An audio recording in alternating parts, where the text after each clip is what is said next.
Nidhi Bajpayee and my co-host Avnish Mishra welcomes you to our podcast Geeta Ek Margdarshan. So today we have a very special guest with us, Dr. Ritu Bajpayee ma'am. Dr. Ritu Bajpayee ma'am is a distinguished educator, administrator and spiritual guide with over 22 years of experience in education sector. So ma'am also has attended numerous and national and international conferences, and ma'am also got so many awards and prestigious awards like Pillar of Education, Outstanding Principal and Innovative Principal, among many others. So beyond education, ma'am is also a renowned spiritual leader initiated into the Radha Vallabh Sampradaya with vast knowledge of Bhagavad Gita and life philosophy. She inspires individuals, especially youth, and to help them overcome challenges and lead a purposeful life. So ma'am, Shrimad Bhagavad Gita जीवन चेतना और भविष्य। आज हम चर्चा करेंगे भगवद गीता की प्रासंगिकता पर, जो लगभग 5500 वर्ष पूर्व भगवान श्री कृष्ण ने कुरुक्षेत्र के मैदान में अर्जुन को उपदेश स्वरूप दी। इसी विषय पर बातचीत करेंगे प्रख्यात शिक्षाविद, ज्योतिषाचार्य व भगवताचार्य डॉक्टर रितु बाजपेयी मैम। तो मैम, मेरा आपसे सबसे पहले क्वेश्चन है, ये तीनों कार्यभार आप एक साथ कैसे निभाती हैं? एक्चुअली अब मैं इसको कार्य की तरह करती ही नहीं हूँ, मैं तो बस निमित्त मात्र हूँ। और गीता पढ़ने के बाद मुझे ये पता चला कि हम तो सिर्फ निमित्त मात्र हैं, हम कुछ भी कर नहीं सकते जब तक कि हमें ईश्वर की इंस्पिरेशन ना हो। तो पहले मुझ में कर्ता भाव था जब तक मैं प्रभु की शरण में नहीं गई थी, पर अभी मुझ में कर्ता भाव नहीं है। मैं तो बस ये मानती हूँ कि जैसा जैसा ईश्वर मुझे गाइड कर रहा है, जैसे जैसे इंस्पायर कर रहा है, मैं वो कर रही हूँ। तो अब मुझे करने में कोई ना थकान महसूस होती है, ना ही कोई स्ट्रेस महसूस होता है, क्योंकि एवरीथिंग इज गाइडेड। और मैं श्री जी की शरण में, कृष्ण की शरण में हर काम कर रही हूँ। मुझे जिसके लिए उन्होंने धरती पर भेजा है, मुझे लग रहा है वो काम मैं बहुत ईजिली उनकी प्रेरणा से कर पा रही हूँ। So ma'am, I want to ask कि बहुत से लोग बोलते हैं दैट महाभारत को घर पे नहीं रखना चाहिए, it should not be kept at home. So is this belief based on a spiritual, something religious aspect, or it's just a myth? मैं तो कहूँगी महाभारत द्वंद्व हमारे भीतर ही है। महाभारत बाहर रखे या ना रखे, पर हमारे भीतर की महाभारत कैसे शांत होगी, हमारे भीतर का द्वंद्व कैसे शांत होगा। आप देखिए, महाभारत जो हुई वो किन्हीं दो अलग राजाओं के बीच में नहीं हुई, दो भाइयों के बीच में ही हुई। तो ये द्वंद्व हमारे भीतर ही है। जब तक हम अपने इच्छाओं के वशीभूत होकर के ऐसी प्रैक्टिसेस करते रहेंगे कि हम दूसरों की दिक्कतों को नहीं समझेंगे, जब तक हम दूसरों के दुख को से दुखी नहीं होंगे, दूसरों के सुख से सुखी नहीं होंगे, तत्सुख भाव जो हमारे वेद और शास्त्र कहते हैं, जब तक हमें वो डेवलप नहीं होगा, हमारे भीतर ही द्वंद्व रहेगा। तो इस द्वंद्व को शांत करने के लिए महाभारत का एक पाठ है जिसको हम गीतोपनिषद कहते हैं। यदि वो पाठ, उस पाठ में 700 श्लोक हैं एवं 18 अध्याय हैं, यदि वो हम कृष्ण और अर्जुन के बीच का संवाद यदि अपने जीवन में धारण कर पाएं, तो मुझे लगता है भीतर का द्वंद्व शांत होकर के और हम लाइफ के चैलेंजेस को बहुत सक्सेसफुली मैनेज कर पाएंगे और फेस कर पाएंगे। हाँ, ये बस एक मिथ है कि लोगों का मानना है कि ऑब्वियसली मैम, तो मैम गीता में एक श्लोक है, कर्मण्येवाधिकारस्ते मा फलेषु कदाचन। मैम, इसका भारत में क्या महत्व था? कर्मण्येवाधिकारस्ते मा फलेषु कदाचन, इसमें कृष्ण कह रहे हैं तू कर्म कर, फल की चिंता मत कर। यहाँ पे मैंने आपको एक श्लोक ब्रह्मवैवर्त पुराण से बताना चाहूंगी। ब्रह्मवैवर्त पुराण कहता है, अवश्यमेव भोक्तव्यम कृतं कर्म शुभाशुभम ना भुक्तम क्षीयते कर्म कल्पकोटि शतैरपि। कर्मों का फल तो निश्चित है, यदि कल्पों तक वो कर्म भोगे ना जाएं तो वो एज इट इज रहते हैं, और शुभ कर्मों का फल हमें शुभ प्राप्त होता है, अशुभ कर्मों का फल हमें अशुभ प्राप्त होता है। तो कर्मों का फल तो निश्चित प्राप्त होगा। अब कृष्ण क्या कह रहे हैं अर्जुन से कि तू फल की चिंता मत कर, क्योंकि फल कब मिलता है? कल जिसका कोई अस्तित्व नहीं है। आप देखिए, हमारी जीवन शैली में 24 घंटे एक दिन में हमें मिलते हैं, जिसमें से हम 6 से 8 घंटे सोते हैं, और इसके बाद हमें जितना घंटे भी बच रहे हैं उसमें हम जीवन का ज्यादा से ज्यादा समय कल की प्लानिंग में या कल जो बीत चुका है उसके बारे में सोचते रहते हैं। तो इसलिए कृष्ण ने कहा कि तुम कल की चिंता क्यों करते हो, क्योंकि कल एग्जिस्ट नहीं करता। जो कल बीत गया वो अब कभी कल आएगा नहीं वो, और जो कल नहीं आया उसकी तुम चिंता क्यों करते हो? जो हो रहा है वो अच्छा हो रहा है। देखिए, जैसे like you people are students, so I will tell you like what I observed from last many years in the education field, कि जो गर्ल्स होती हैं उनके 10th तक मार्क्स बहुत अच्छे आते हैं, दे आर टॉपर्स, बहुत अच्छा सिक्योर करती, but later on they start thinking like if I would be a little more beautiful, if only I would be little more intelligent, if only I would be little more financially strong। और ये क्या होता है? Diversion. आप देखिए जितना भी बच्चों में डाइवर्जन है, आप एक बार एनालिसिस करिएगा अपने डाइवर्जन का कि कहाँ से आ रहा है ये डाइवर्जन। तो ये केवल कल को सोचने से आ रहा है। And the another thing is very important, people और students they compare themselves with others. आप दूसरों को देख करके कुछ मत करिए, आप अपनी कैपेसिटी को देखिए। You can start from where you are. जैसे एक टैंक है जिसमें केवल 100 लीटर का पानी आ सकता है, अगर आप उसमें 500 लीटर पानी भरने की कोशिश करेंगे तो it will create problem, it will create stress. So try to know your capacity, try to know your potential. ये हमारे फिंगरप्रिंट्स ये किसी और के सेम नहीं हो सकते, मेरे बिल्कुल डिफरेंट है। I am unique, I am having unique potential.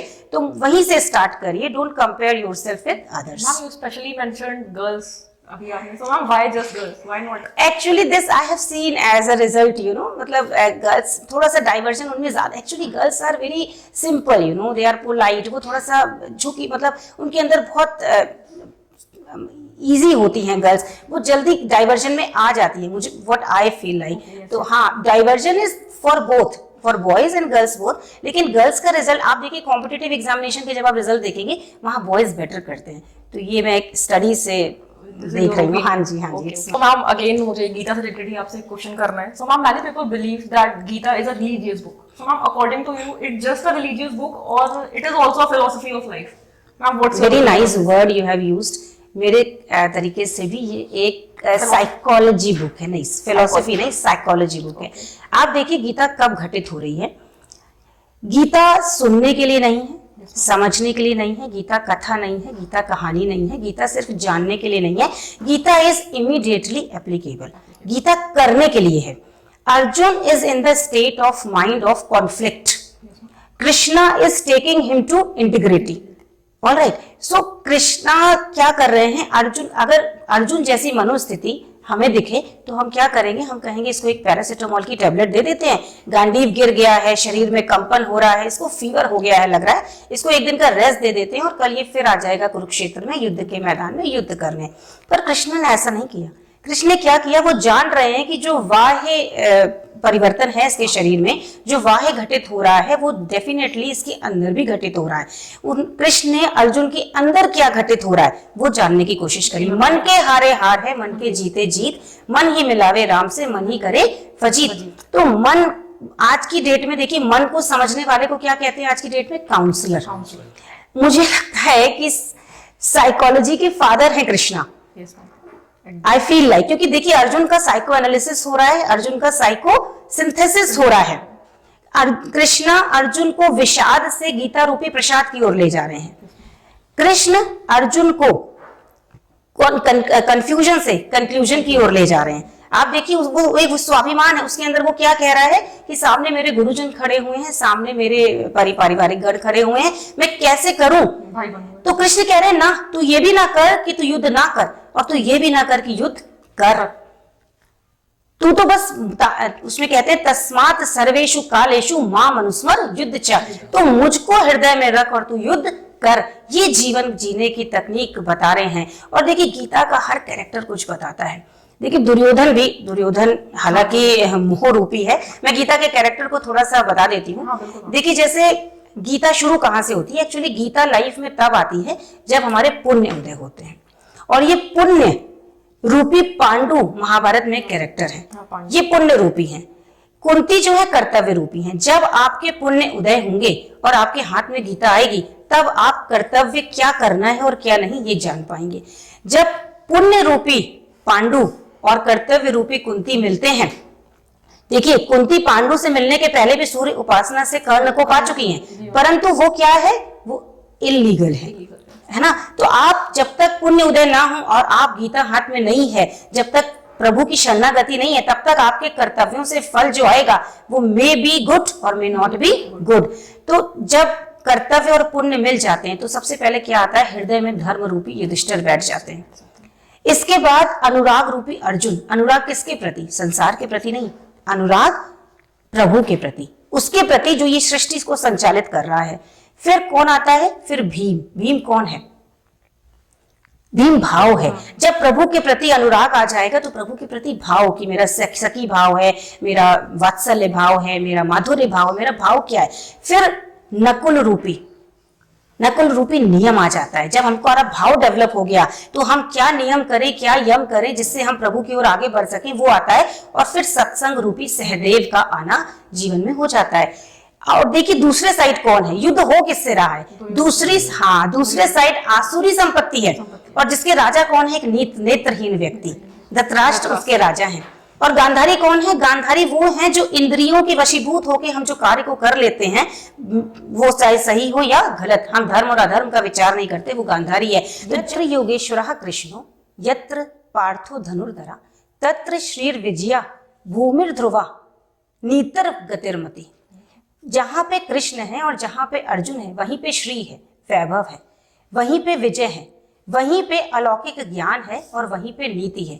अब आप बताइए क्या इससे ज्यादा किसी को लाइफ में कुछ चाहिए? श्री मतलब धन, विजय सफलता, अलौकिक ज्ञान, ये लौकिक ज्ञान की बात नहीं हो रही है, अलौकिक ज्ञान की बात हो रही है, वो भी मिल जाता है और नीति मिल जाती है। जीवन में सब कुछ है परंतु नीति नहीं है तो आप एक दिन जरूर गिर जाएंगे, अपने धर्म से गिर जाएंगे, अपने पद से गिर जाएंगे। तो जब श्री विजय अलौकिक ज्ञान और नीति सब कुछ गीता में है तो क्यों उसको कहीं से भी छोड़ा जाए। मैं तो कहूंगी जब हम देखिए पहली बार गीता पढ़ते हैं तो कुछ भी समझ में नहीं आता, जब दूसरी बार पढ़ते हैं तो कुछ कुछ समझ में आता है, तीसरी बार में समझ में आने लगती है, चौथी बार में गीता समझ में आ जाती है, पांचवी बार में गीता ज्ञान देना शुरू कर देती है।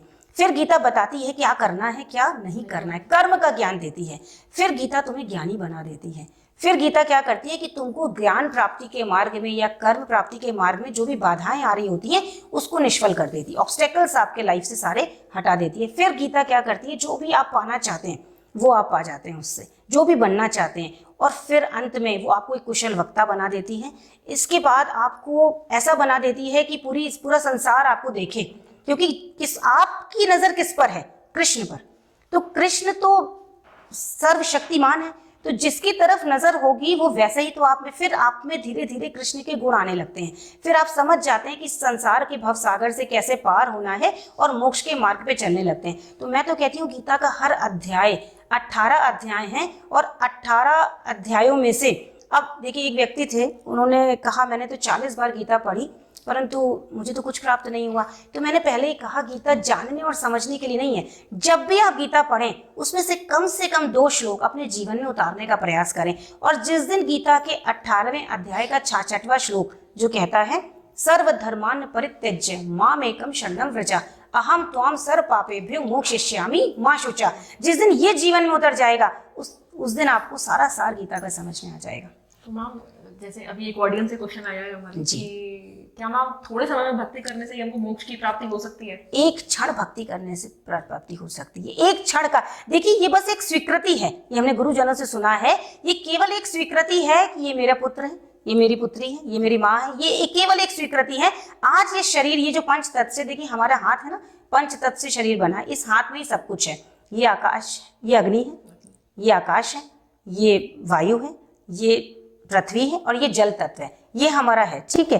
अब ये पांचों तत्व हमें विराजमान है और ये 5 तत्व से शरीर बना हुआ है। जिस दिन हम ये समझ जाएंगे कि ये सब रिश्ते हमारी स्वीकृति है और इन सब से स्वीकृति हटा के हम एक स्वीकृति कर लेंगे कि नहीं, इन सब के अलावा भी हमारा एक रिश्ता है और वो है कृष्ण, वो है प्रभु। जिस दिन हम उनसे एक रिश्ता बना लेंगे ना, बस उसी क्षण भक्ति हो जाएगी। एक क्षण भक्ति से काम हो जाता है। भक्ति कुछ और नहीं है। आप भक्ति अभी भी कर रहे हो, आप अभी ईश्वर की भक्ति नहीं कर रहे हो, आप संसार की भक्ति कर रहे हो, आप अपनी इच्छाओं की भक्ति कर रहे हो। भक्ति क्या, भजन। निरंतर हम जिसका चिंतन कर रहे हैं वही भक्ति है। तो हम निरंतर संसार का चिंतन कर रहे हैं, हम निरंतर संसार की भक्ति कर रहे हैं। आपको देखिए सब कुछ मिल जाएगा, सब कुछ जिस चीज के पीछे आप जितना भागोगे वही आपसे दूर जाएगी। और जिस चीज को आप रिपेल करोगे ना, every action has a reaction, आप जानते हो। तो यस, तो वो है कि आप जिसको जितना ज्यादा पाना चाहोगे वही आपसे दूर जाएगा। इसलिए आप वो पाना चाहो जिसके पास सब कुछ है, जो सर्वशक्तिमान, जो एक चुटकी बजाते अनंत कोटि ब्रह्मांडों की रचना कर देता है। क्यों ना, देखिए आपका संबंध अगर किसी सभासद से हो जाता है, आपको बहुत प्राउड फील होता है कि मेरा संबंध तो सभासद से है, मेरा संबंध विधायक से है, कहीं प्राइम मिनिस्टर से हो जाए चिप तो बहुत पावरफुल। और आपका अनंत कल्पों से संबंध भगवान से बना हुआ है, सबसे ज्यादा क्लोज वो आपके हैं, पर आप लोग, हम और आप समझ नहीं पा रहे हैं। जिस दिन ये समझ जाएंगे उसी दिन भक्ति ज्ञान आपको सब मिल जाएगा। यस मैम, गीता में के चौथे अध्याय में एक श्लोक है, यदा यदा हि धर्मस्य ग्लानिर्भवति भारत अभ्युत्थानम् अधर्मस्य तदात्मानं सृजाम्यहम्।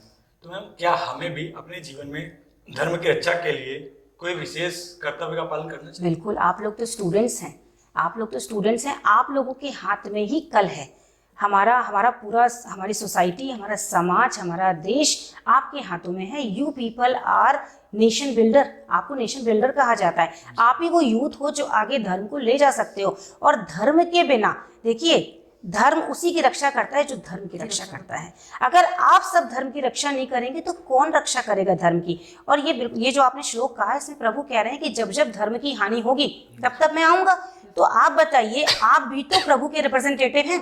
देखिए, एक अंश जो होता है, अंशी की ओर अट्रैक्ट होता है हमेशा। जैसे देखिए, हम पृथ्वी से कोई चीज ऊपर फेंकते हैं तो वो नीचे आती है। क्यों नीचे आती है? क्योंकि ड्यू टू ग्रेविटी, और क्योंकि हर वस्तु अंश है अंशी का, है ना, तो वो नीचे आती है। पृथ्वी का अंश है हर चीज। जैसे देखिए, पानी की बूंद है, वो किधर जाती है? सरिता में। सरिता कहाँ जाती है? सागर की ओर। जब भी आप आग लगाते हैं, अग्नि किधर जाती है? ऊपर की ओर जाती है, क्योंकि सूर्य अग्नि स्वरूप है। तो आप बताइए, हमेशा अंश का खिंचाव किस तरफ है? अंशी की तरफ, अंशी की तरफ है। आप देखिए, हम सुबह से शाम तक या अपनी लाइफ में, आज तक की आपकी लाइफ में आपने जो भी काम किया होगा, वो क्या पाने के लिए किया? जरा सोच के बताइए, क्या पाना चाहते हैं, क्या प्रयोजन है? आज की जनरेशन का कोई भी, हाँ, आप आज की जनरेशन ही है। आप कुछ भी कार्य करते हैं, क्या पाने के लिए करते हैं? हम आज की जनरेशन तो मोस्टली लक्ष्य, they are busy in making money और करियर वाइज देते हैं। नहीं, ये करियर और ये मनी क्या मिलेगा इससे आपको? लक्ष्य। और लक्ष्य पाके क्या मिलेगा? खुशी। यही सुनना चाहती थी मैं, खुशी। आप हर चीज सुख पाने के लिए कर रहे हैं, लेकिन एक बात समझिए, सुख का विपरीत होता है दुख, परंतु आनंद का विपरीत होता है परमानंद। आप सुख चाहते हैं, है ना, आप, और आनंद जो है ये एक पर्यायवाची है ईश्वर का। वेदों में, शास्त्रों में प्रभु को आनंद स्वरूप बताया गया है।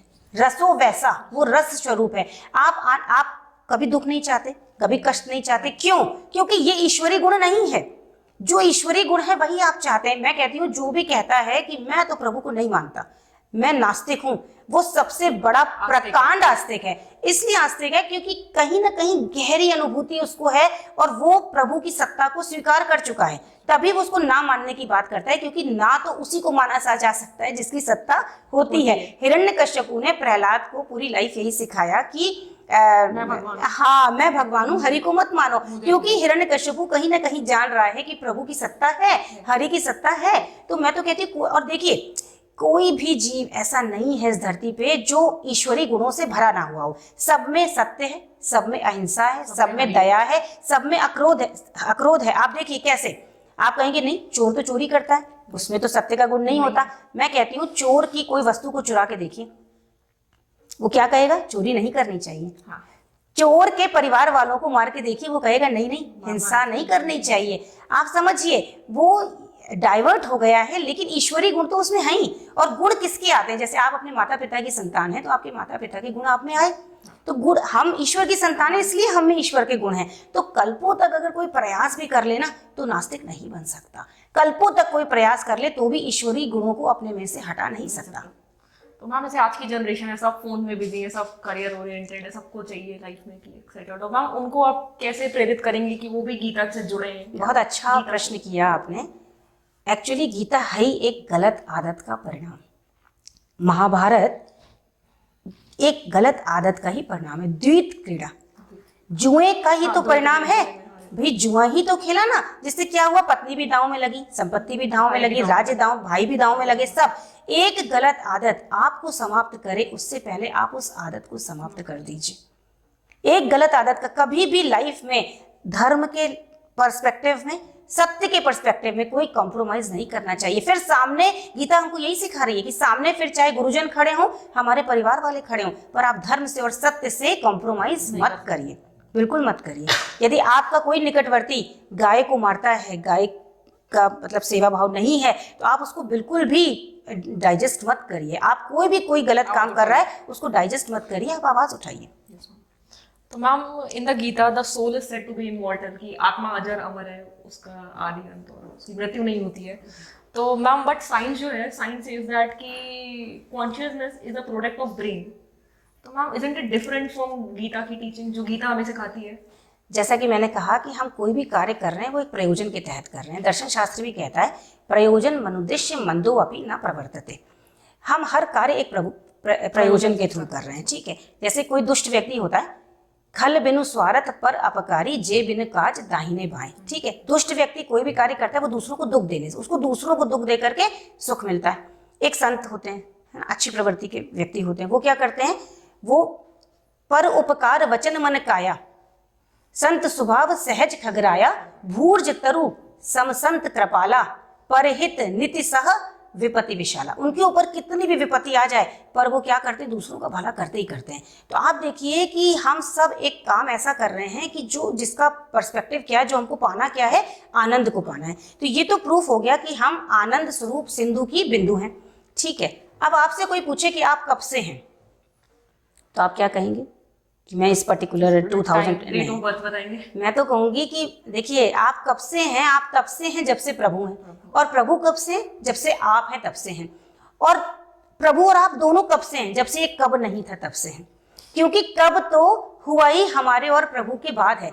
गीता में श्री कृष्ण कह रहे हैं ममे वांशु जीव लोके जीव भूता सनातना, तुम मेरे अंश हो, तुम सनातन हो, तुम कभी भी मरते नहीं हो, पंच तत्व विलय होता है। देखिए मैं आपको एक मुद्रा दिखाती हूँ, कैसे ये मुद्रा है, ये देखिए, यस दिस इज कॉल्ड काल मुद्रा। मैं सनातन, हाँ जी दिस इज राइट, ठीक है।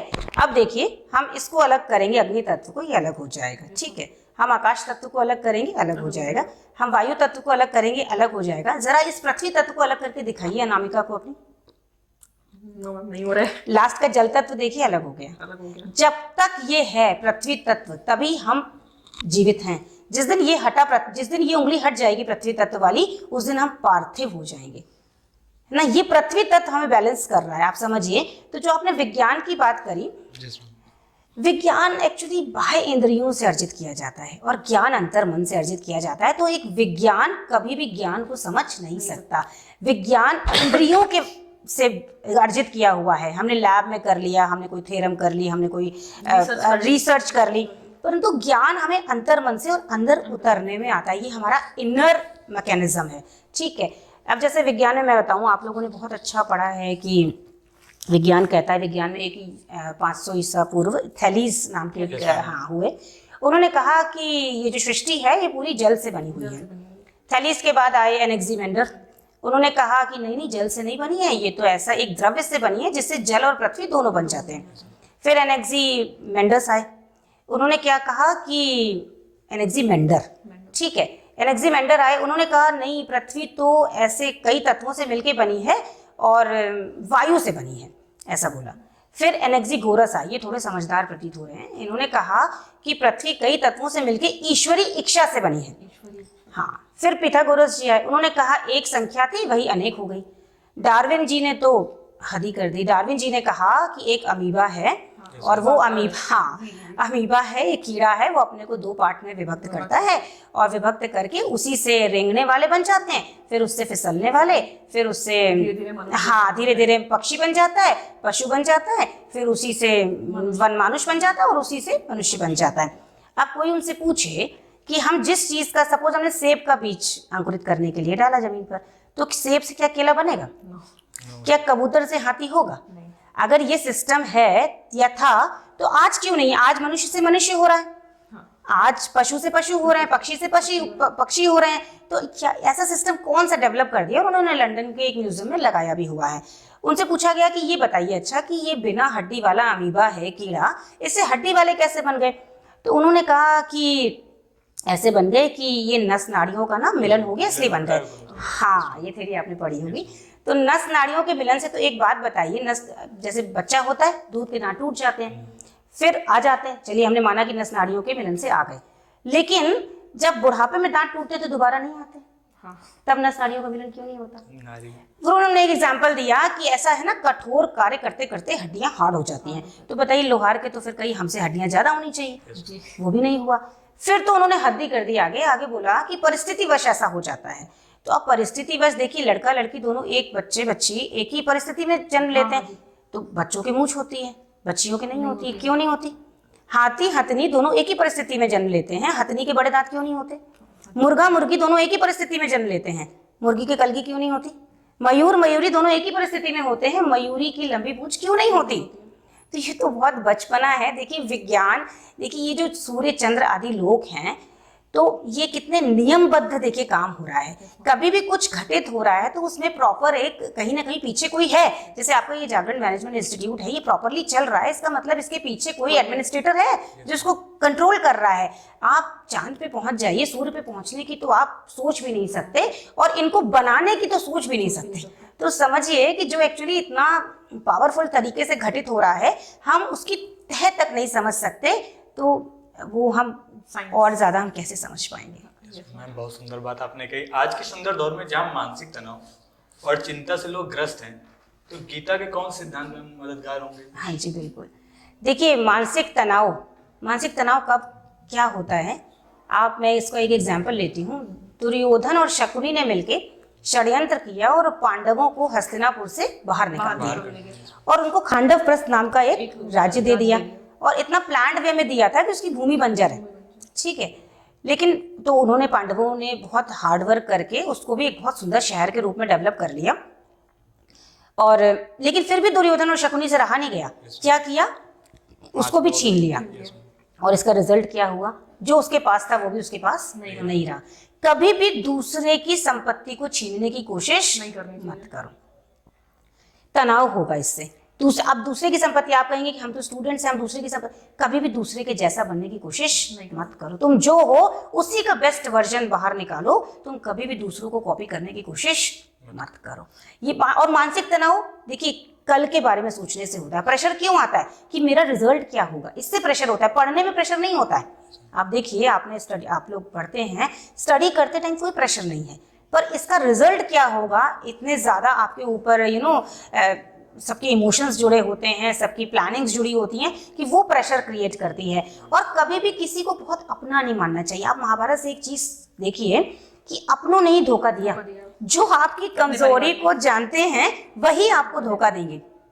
हालांकि धोखा वगैरह मैं आज की डेट में बिल्कुल मानती नहीं हूँ, क्योंकि देखिए वही आपको मिलता है जो आपने दिया है ना। अगर धोखा भी मिला तो कहीं ना कहीं पास्ट लाइफ से आपने धोखा किसी को दिया है तभी मिला। लेकिन फिर भी अपनी कमजोरी किसी से शेयर मत करिए। अपनी कमजोरी शेयर करेंगे, लोग एक्सप्लॉइट करते हैं, इससे क्या होता है, मानसिक तनाव होता है। और मुंह में अंधे होके कोई काम मत करिए बिल्कुल भी। और एक चीज हमेशा याद रखिए, पांडवों ने कितना झेला, 12 साल का वनवास, 1 साल का अज्ञातवास, जंगलों में रहे, क्या क्या नहीं, खाने पीने से लेके हर परेशानी को झेला, हिम्मत नहीं हारी। तो जो भी मानसिक तनाव लेते हैं, मैं उनसे यही कहना चाहती हूँ कि बिल्कुल भी हिम्मत मत हारिए।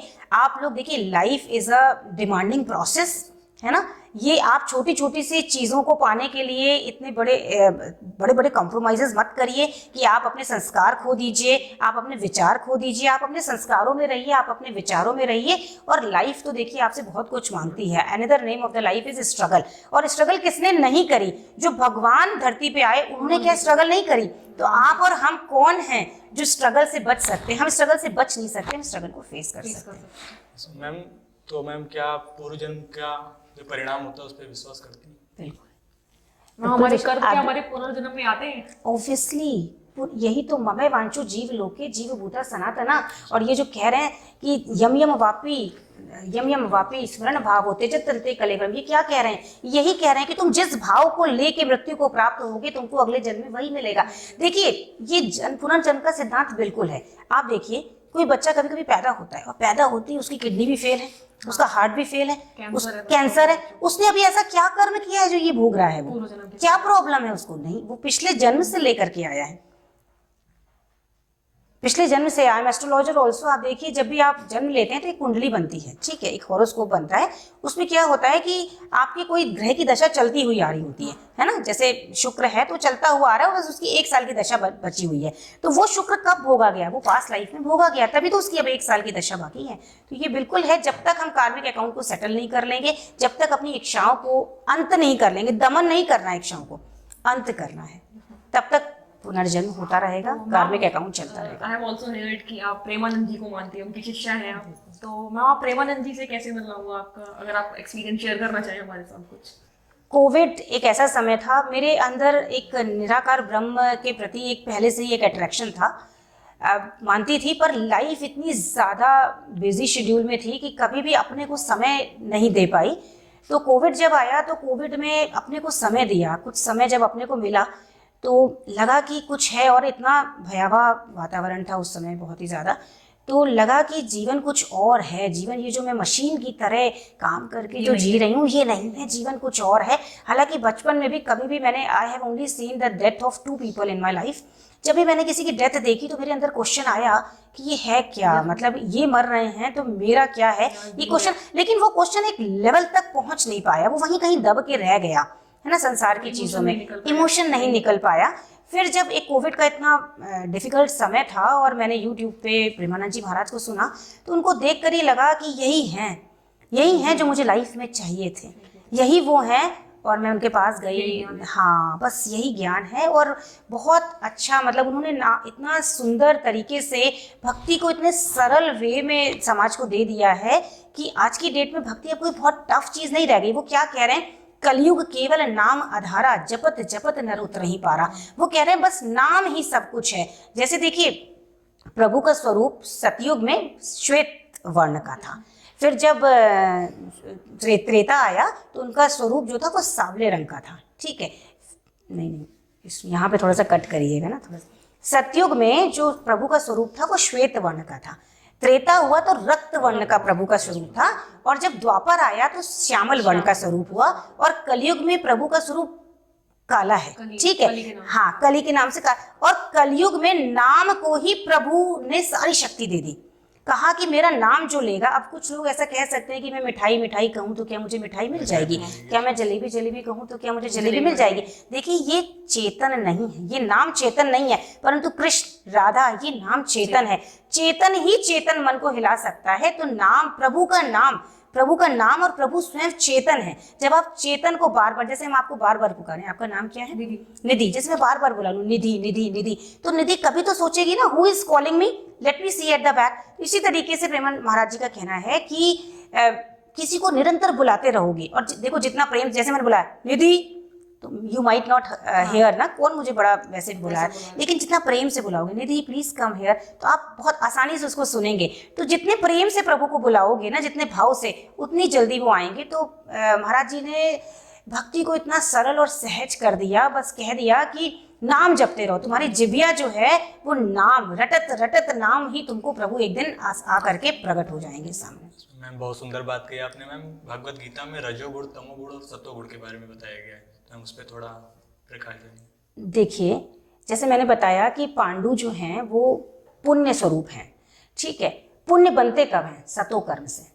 जब हम सत्कर्म करते हैं, जब सतो गुण हमारे अंदर प्रबल होता है तो सत्कर्म बनते हैं। और जब सत्कर्म, जैसे हमने कोई पूजा पाठ करा, कर्म कांड करा, सत्कर्म जब हम करते हैं तो हमारे पुण्य उदय होते हैं। जब हमारे पुण्य उदय, और सत्कर्म हम कैसे करते हैं, जैसे सपोज एग्जाम्पल देखिए कि हम, ऐसा है कि कुंभ चल रहा है, कुंभ में जाएंगे, संतों को दान करेंगे तो उसके परिप्रेक्ष्य में हमको कुछ मिलेगा।